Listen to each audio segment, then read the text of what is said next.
दोस्तों आज हम बात करेंगे वायरस के बारे में कि आखिर वायरस होता क्या है, जिसके कारण आज पूरी दुनिया बहुत बड़ी महामारी से जूझ रही है और वायरस हमारे शरीर को कैसे बीमार करता है। आज हम इस वीडियो में वायरस के बारे में पूरी जानकारी जानेंगे। तो चलिए वीडियो स्टार्ट करते हैं।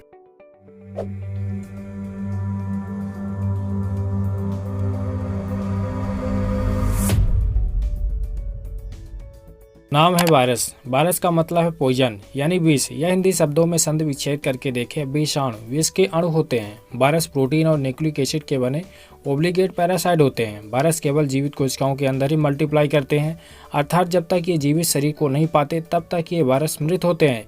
इसी कारण से वायरस को डिब्बों में बंद करके लंबे समय तक रखा जा सकता है, लेकिन जैसे ही वायरस जीवित कोशिकाओं को पाते हैं या उनके कांटेक्ट में आते हैं तो वायरस एक्टिव हो जाते हैं और अपना काम शुरू कर देते हैं।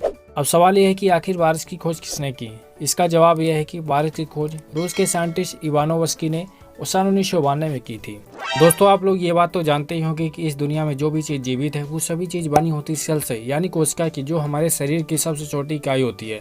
लेकिन वायरस किसी कोशिका से नहीं बना होता, ये एसेल्युलर यानी अकोशिकीय जीव है। ये वायरस इतने छोटे होते हैं कि इन्हें नग्न आंखों से देखना असंभव है। अब तक तो आप इसके साइज का अनुमान लगा ही लिया होगा। अगर अनुमान नहीं लगा पाए तो चलिए बात करते हैं वायरस की साइज के बारे में। दोस्तों वायरस की साइज होती है 5 नैनोमीटर से लेकर 300 नैनोमीटर तक होती है। ये साइज इतनी छोटी होती है कि इन्हें नग्न आंखों से देखना संभव होता है। तो वायरस का साइज देखने के लिए हमें माइक्रोस्कोप की जरूरत पड़ती है। चलिए वायरस की स्ट्रक्चर के बारे में जान लेते हैं कि वायरस दरअसल एक प्रोटीन की दीवार से घिरे रहते हैं, जिसके अंदर आनुवंशिक पदार्थ भरे रहते हैं जो कि आरएनए और डीएनए होते हैं।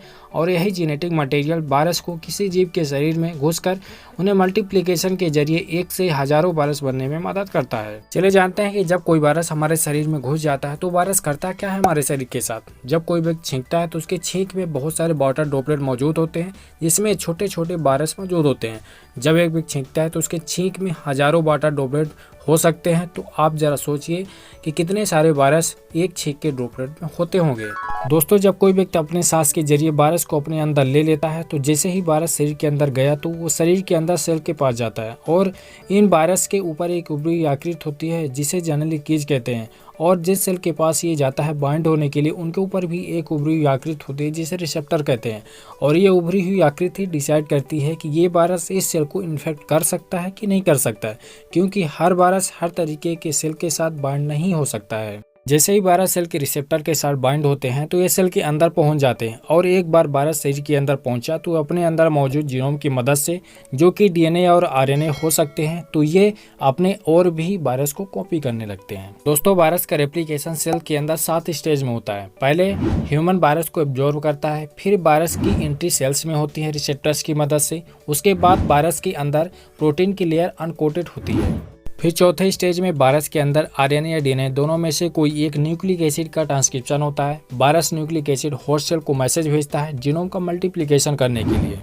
इसके बाद 5वें स्टेज में नए बने जीनोम का सिंथेसिस होता है, जिससे वायरस के न्यूक्लिक एसिड को घेरने के लिए प्रोटीन के लिए डीएनए या आरएनए पर चढ़ जाती है। फिर 6वें स्टेज में इन न्यूक्लिक एसिड और प्रोटीन का असेंबल होता है तथा 7वें स्टेज में वायरस के कण सेल से बाहर निकल जाते हैं। फिर ये दूसरे सेल को भी इन्फेक्ट करते जाते हैं और 1 से करोड़ों की संख्या में बढ़ते जाते हैं। और ये बढ़े हुए वायरस की संख्या शरीर के हर एक सेल में जाके उन्हें इन्फेक्ट करके अपनी संख्या और भी बढ़ाते रहते हैं। लेकिन हमारे पास अपना डिफेंस मैकेनिज्म होता है जो इन वायरस से हमेशा लड़ता रहता है। वो है हमारा इम्यून सिस्टम, जो इन वायरस से लड़ता रहता है। और जब कभी हमारा इम्यून सिस्टम कमज़ोर हो जाता है तब हमारा ब्रेन में उपस्थित हाइपोथैलेमस, जो शरीर के टेम्परेचर को मेंटेन करता है, तभी हमारे शरीर का टेम्परेचर बढ़ाकर इन्हें मारने का काम करता है।